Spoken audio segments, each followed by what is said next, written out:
السلام علیکم ورحمۃ اللہ وبرکاتہ۔ الحمد للہ رب العالمین والصلاة والسلام علی رسولہ الکریم، اما بعد اعوذ باللہ من الشیطان الرجیم، بسم اللہ الرحمن الرحیم۔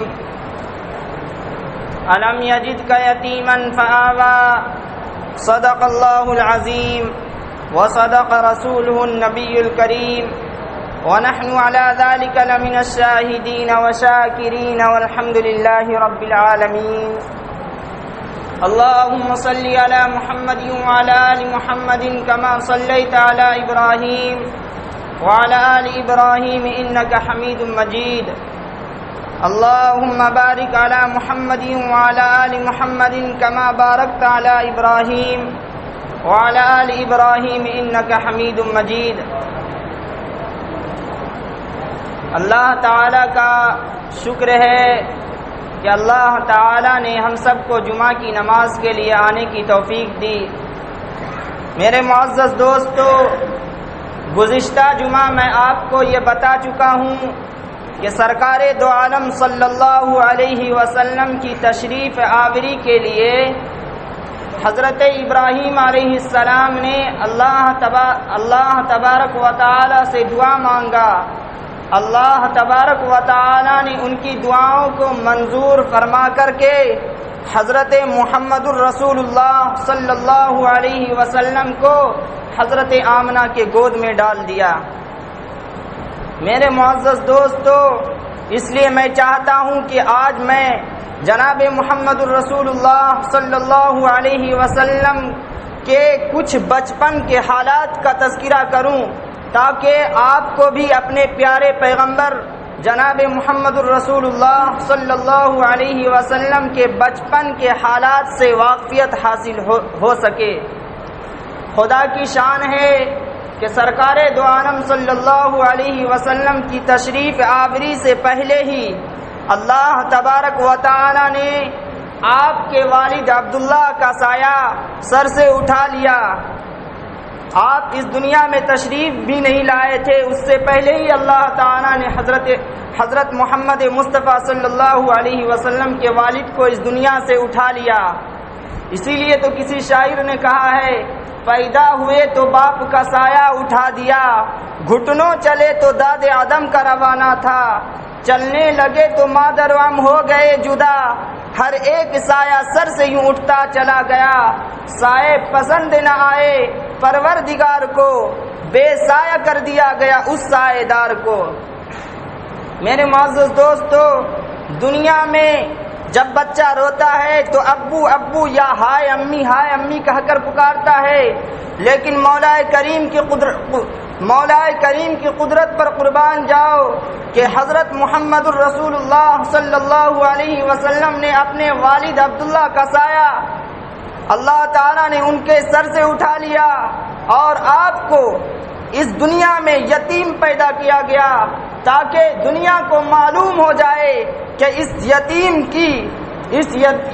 کی پرورش کرنے والی ذات جو ہے، اس یتیم کو کچھ بات سکھانے والی ذات جو ہے، وہ بس ایک اللہ کی ذات ہے۔ میرے معزز دوستو، دنیا کو یہ معلوم ہو جائے کہ اور دنیا کو یہ پتہ چل جائے کہ یہ بچہ جو اب پکارے گا بس صرف اللہ کو پکارے گا، اس کے علاوہ کسی اور کو نہیں پکارے گا۔ فاران میں کس ابو کو پکاریں گے؟ حرا میں کس ابو کو پکارے گا؟ سور میں کس ابو کو پکارے گا؟ احد میں کس ابو کو پکارے گا؟ خیبر میں کس ابو کو پکارے گا؟ ابو تو دنیا میں ہے ہی نہیں۔ آواز آئی ہے، محمد ابھی سے خدا کو پکارنا تیرا کام ہے، یتیمی کو سہارا دینا میرا کام ہوگا۔ اللہ نے فرمایا یتیمی کو سہارا دینا میرا کام ہوگا۔ الم یجدک یتیما فآوی۔ حضرت آمنہ کہتی ہے کہ میرا بچہ تو بول تو نہیں سکتا، لیکن وہ انگلی سے کچھ اشارہ کرتا ہے۔ وہ اشارہ کیا تھا؟ یہی تو تھا نا، اشہد ان لا الہ الا اللہ واشہد ان محمد رسول اللہ۔ میرے معزز دوستو، حضرت آمنہ کا دل جو ہے ایک ماں کا دل ہے، بیوہ عورت ہے حضرت آمنہ۔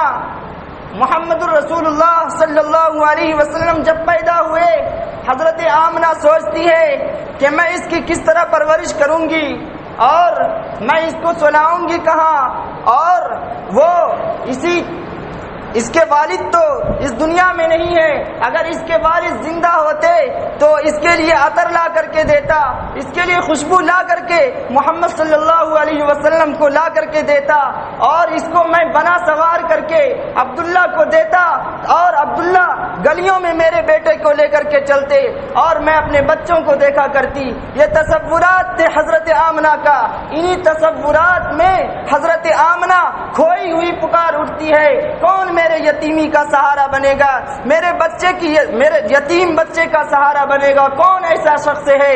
آواز آتی ہے، اے آمنہ تم فکر مت کرو، اس کا فکر کرنے والا موجود ہے، کھلونا مانگے گا، چاند کو کھلونا بنا دیا جائے گا، اور سیر کو دل کرے گا معراج پر بلا لیا جائے گا، سونے خواب کو دل کرے گا حتیم میں لٹا دیا جائے گا، اور کھلونا چاہے گا تو وہ انگلیوں سے پانی کا چشمہ بہا دیا جائے گا، کھلونا چاہے گا چاند کو دو ٹکڑے کر دیا جائے گا انگلیوں کے اشارے سے۔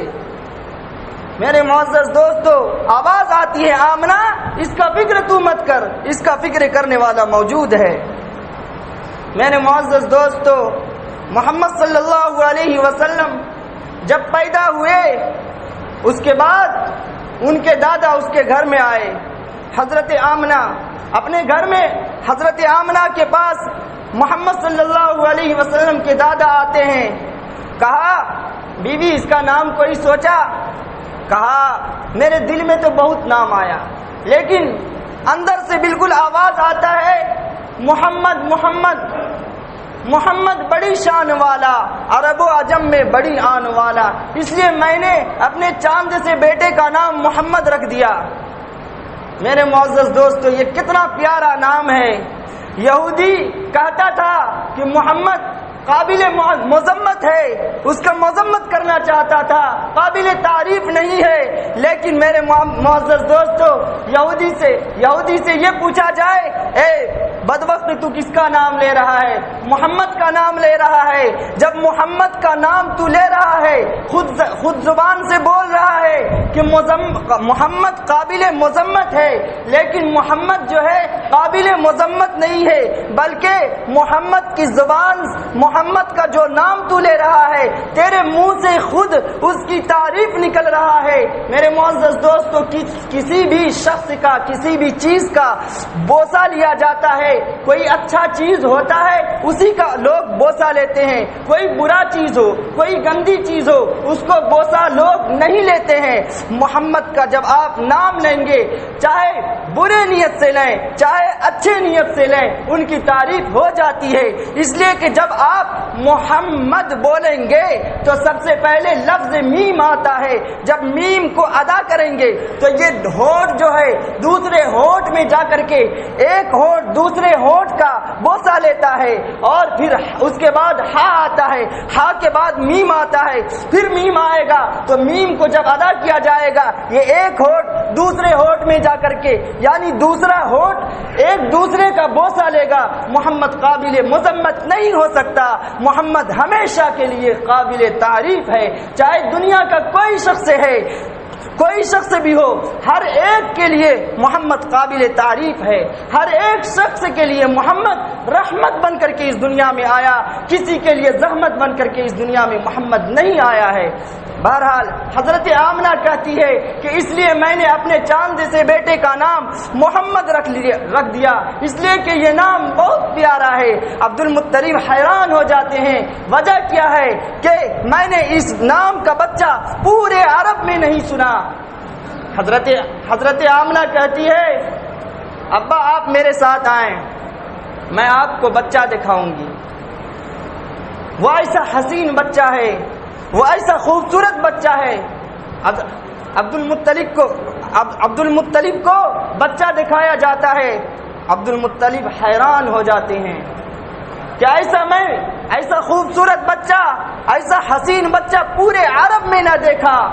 سبحان اللہ، محمد کی تعریف ہر شخص کرے، عرش اس کی تعریف کرے، فرش اس کی تعریف کرے، علماء اس کی تعریف کرے، انبیاء اس کی تعریف کرے، جگ اس کی تعریف کرے، رب اس کی تعریف کرے۔ وَرَفَعْنَا لَكَ ذِكْرَكَ، اس کو محمد کہتے ہیں، جس کی ساری خدائی خود تعریف کرے، محمد اس کو کہا جاتا ہے۔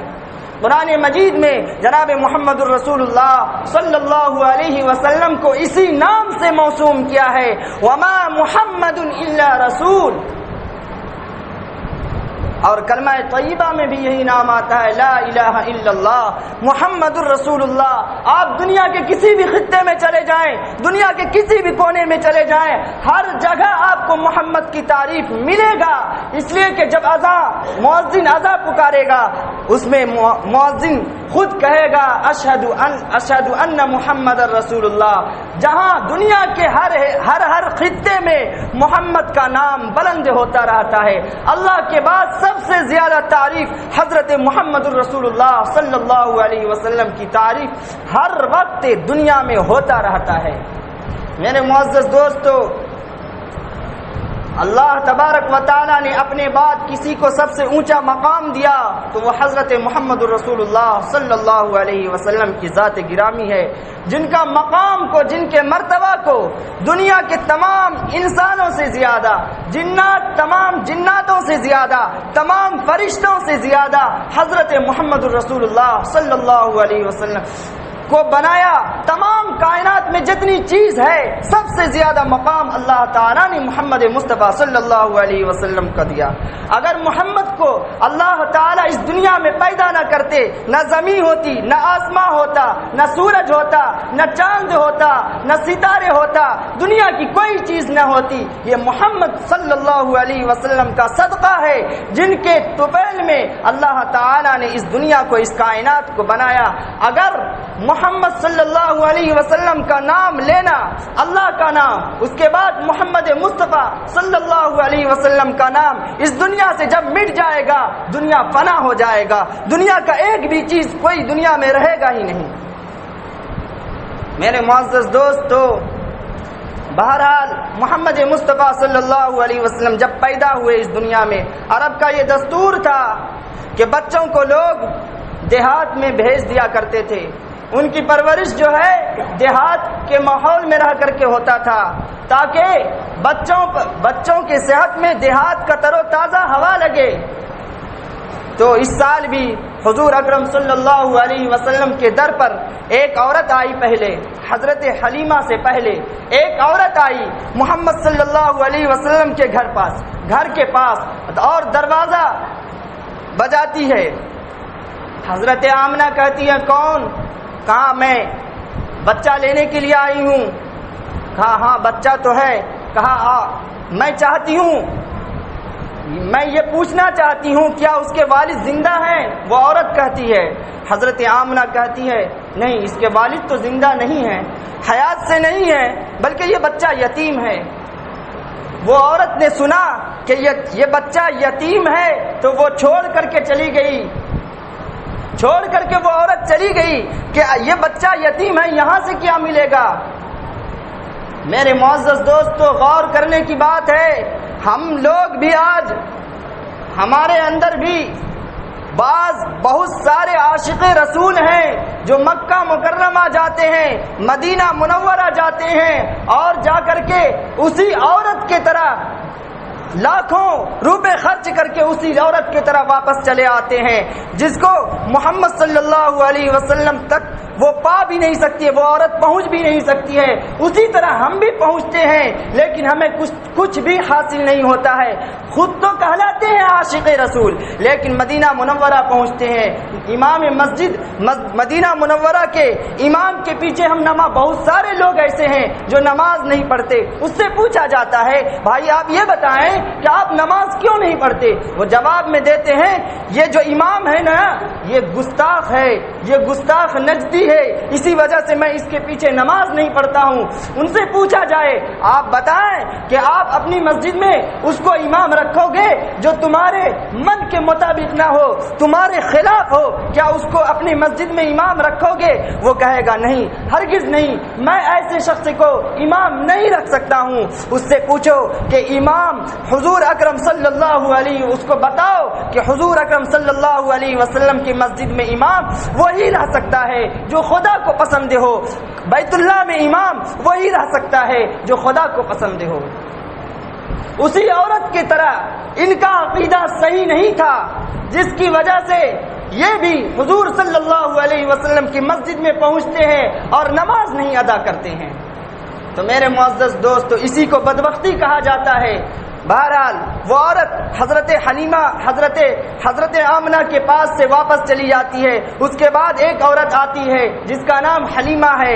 ہر ایک بچہ جانتا ہوگا، بہت سارے بچوں کو پتا ہوگا، جو عورت چھوڑ کر کے محمد صلی اللہ علیہ وسلم کو گئی، اس کا نام و نشان تک باقی نہیں ہے۔ کسی کو بھی اتنے بڑے مجمع میں پتا نہیں ہوگا کہ وہ اس عورت کا نام کیا تھا، لیکن کسی بھی بچے سے پوچھو حضور کو دودھ پلانے والی عورت کا نام کیا ہے، وہ کہہ دے گا کہ حضرت حلیمہ۔ میرے معزز دوستو، حضرت حلیمہ حضرت آمنہ کے پاس آتی ہے۔ آمنہ سے پوچھتی ہے کہ اندر کوئی بچہ ہے؟ کہا ہاں بچہ ہے۔ کہا اس کا والد زندہ ہے؟ کہا یہ بچہ یتیم ہے، بلکہ در یتیم ہے۔ حضرت آمنہ کہتی ہے، حضرت حلیمہ کہتی ہے ذرا بچہ کو تو دکھاؤ۔ حضرت حلیمہ جب دیکھنے کے لیے بچوں کو جاتی ہے، حضرت محمد رسول اللہ صلی اللہ علیہ وسلم سفید چادر اپنے چہرے پر لے کر کے لیٹے ہوئے رہتے ہیں۔ چادر کو ہٹایا جاتا ہے، پورا کمرہ روشن ہو جاتا ہے۔ حضرت حلیمہ بول اٹھتی ہے، میں نے ایسا خوبصورت، ایسا حسین بچہ پورے دنیا میں نہ دیکھا ہے، نہ پورے عرب میں دیکھا ہے۔ میرے معزز دوستو، حضور اکرم صلی اللہ علیہ وسلم جب پیدا ہوئے تھے، حضرت حلیمہ نے کہا کہ میں نے ایسا خوبصورت بچہ نہیں دیکھا تھا۔ حضرت محمد مصطفیٰ صلی اللہ علیہ وسلم کے دادا عبد المطلب نے کہا کہ میں نے ایسا خوبصورت، ایسا حسین بچہ دنیا کے اندر نہیں دیکھا ہے۔ حضرت آمنہ کہتی ہے میں نے بھی ایسا خوبصورت بچہ نہیں دیکھا۔ حضرت جبرائیل سے پوچھا گیا، اللہ فرماتے ہیں اے جبرائیل تو بتا، تو نے ایسا خوبصورت، ایسا حسین بچہ پورے دنیا کا تو چکر لگایا ہے، بتا تو ایسا خوبصورت، اتنا حسین بچہ دیکھا ہے؟ حضرت جبرائیل نے کہا کہ میں نے پورے دنیا کا چکر تو لگایا، لیکن دنیا میں اللہ تبارک و تعالی نے ایسا خوبصورت، ایسا حسین بچہ دیکھ نہ پیدا کیا آج تک، ایسا خوبصورت بچہ میں نے دیکھا ہی نہیں۔ اللہ فرماتے ہیں میں نے ایسا خوبصورت اس سے پہلے پیدا ہی نہیں کیا۔ سب سے زیادہ خوبصورت اللہ تعالی نے اس دنیا میں محمد مصطفیٰ صلی اللہ علیہ وسلم کو بنایا۔ میرے معزز دوستو، محمد صلی اللہ علیہ وسلم کو لے کر کے حضرت حلیمہ اپنے گھر کے لیے روانہ ہوتی ہیں۔ ایک اونٹنی ہے حضرت حلیمہ کے پاس، بالکل کمزور اونٹنی ہے، اور حضرت حلیمہ لے کر کے چلنا چاہتی ہیں، بیٹھاتی ہیں حضور اکرم صلی اللہ علیہ وسلم کو اونٹنی پر، اور حضرت حلیمہ کا شوہر جو ہے آگے بیٹھا ہوا ہے۔ حضرت محمد مصطفیٰ صلی اللہ علیہ وسلم کو لے کر کے گود میں حضرت حلیمہ پیچھے بیٹھتی ہیں۔ اونٹنی کو اٹھایا جاتا ہے، اونٹنی اٹھ نہیں سکتی، اتنی کمزور اونٹنی ہے۔ پھر محمد صلی اللہ علیہ وسلم کو آگے کیا گیا، وہ اونٹنی جو چل نہیں سکتی تھی اتنی تیزی سے چلنا شروع کر دیا کہ وہ عورت جو پہلے بچہ لے کر کے مکہ مکرمہ سے میلوں میل مسافرت کر چکی تھی، اس سے وہ عورت حضرت حلیمہ اس سے جا ملی، اور وہ عورت کے پاس جب پہنچتی ہے حضرت حلیمہ، تو حضرت حلیمہ سے وہ پوچھتی ہے کہ حلیمہ تو؟ کہا ہاں میں ہوں۔ کہا کہ تو اتنا تیز رفتار اونٹنی کہاں سے لائی ہے؟ حضرت حلیمہ کہتی ہے کہ وجہ یہ ہے کہ بچے کی وجہ سے یہ اونٹنی اتنا رفتار ہو چکا ہے کہ یہ اونٹنی رکتا ہی نہیں ہے، بہت تیز ہو چکا ہے۔ حضرت حلیمہ سے وہ عورت کہتی ہے ذرا رک تو صحیح۔ کہا یہ رک نہیں سکتا، محمد کی سواری اب رک نہیں سکتی ہے، لہذا حضرت محمد مصطفیٰ صلی اللہ علیہ وسلم جس اونٹنی پر بیٹھے وہ اونٹنی تمام اونٹنیوں سے آگے نکل گئی۔ حضرت محمد مصطفیٰ صلی اللہ علیہ وسلم جس سواری پر بیٹھے، براق جنت کی سواریوں میں سب سے آگے، حضرت محمد مصطفیٰ صلی اللہ علیہ وسلم جس کے کاندھے پر بیٹھے وہ حضرت ابو بکر صدیق رضی اللہ عنہ، صدیق تمام صحابہ میں سب سے آگے ہو گئے، تمام صحابہ میں ان کا مقام، ان کا مرتبہ اللہ تعالیٰ نے سب سے اونچا کر دیا۔ میرے معزز دوستو، پھر اس کے بعد حضرت محمد مصطفیٰ صلی اللہ علیہ وسلم حضرت حلیمہ کے گھر میں پہنچتے ہیں، اور اس کے حلیمہ کے خاوند دودھ دوہنا شروع کرتے ہیں۔ پورا گھر دودھ سے بھر چکا ہے، ہر برتن میں، وہ گھر جس میں پہلے دودھ پانی تک میسر نہیں ہوتا تھا، اس گھر میں دودھ ہی دودھ ہو چکا تھا۔ میرے معزز دوستو، حضور صلی اللہ علیہ وسلم کی برکت کی وجہ سے اور حضرت محمد مصطفیٰ صلی اللہ علیہ وسلم کچھ چلنے لگے، بولنے لگے۔ اس وقت حضرت محمد مصطفیٰ صلی اللہ علیہ وسلم کے ایک بھائی، دودھ شریک بھائی تھے، جو بکریوں کو چرانے کے لیے جایا کرتے تھے۔ حضرت محمد مصطفیٰ صلی اللہ علیہ وسلم نے کہا کہ میں بھی بکریوں کو چرانے کے لیے جاؤں گا۔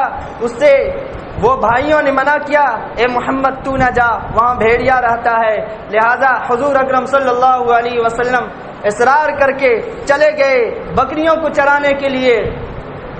جاتے ہیں چرانے کے لیے بکریاں، وہ بھیڑیا جو روزانہ حضور اکرم صلی اللہ علیہ وسلم کی بکریوں کو کھا جایا کرتی تھی، حلیمہ کی بکریوں کو کھا جایا کرتی تھی، جس دن حضور اکرم صلی اللہ علیہ وسلم بکریوں کو چرانے کے لیے گئے تھے، وہ بھیڑیا بکری کو کھانے کے لیے آئی، لیکن حضور کو جب دیکھتا ہے وہ بھیڑیا، شرم کے مارے وہ بھاگ جاتی ہے کہ نبی محمد صلی اللہ علیہ وسلم آج بکریوں کو چرانے کے لیے آئے ہیں۔ شرم کرنا چاہیے ان لوگوں پر جو صحابہ پر اعتراض کرتے ہیں، حضرت ابو بکر صدیق کو گالی دیتے ہیں، حضرت علی کو گالی دیتے ہیں، حضرت امیر معاویہ کو گالی دیتے ہیں۔ ان لوگوں کو شرم کرنا چاہیے۔ بکریوں کا پہرا تو نبی نے چند دن دیا تھا، لیکن صحابہ کا پہرا ساری زندگی دیا۔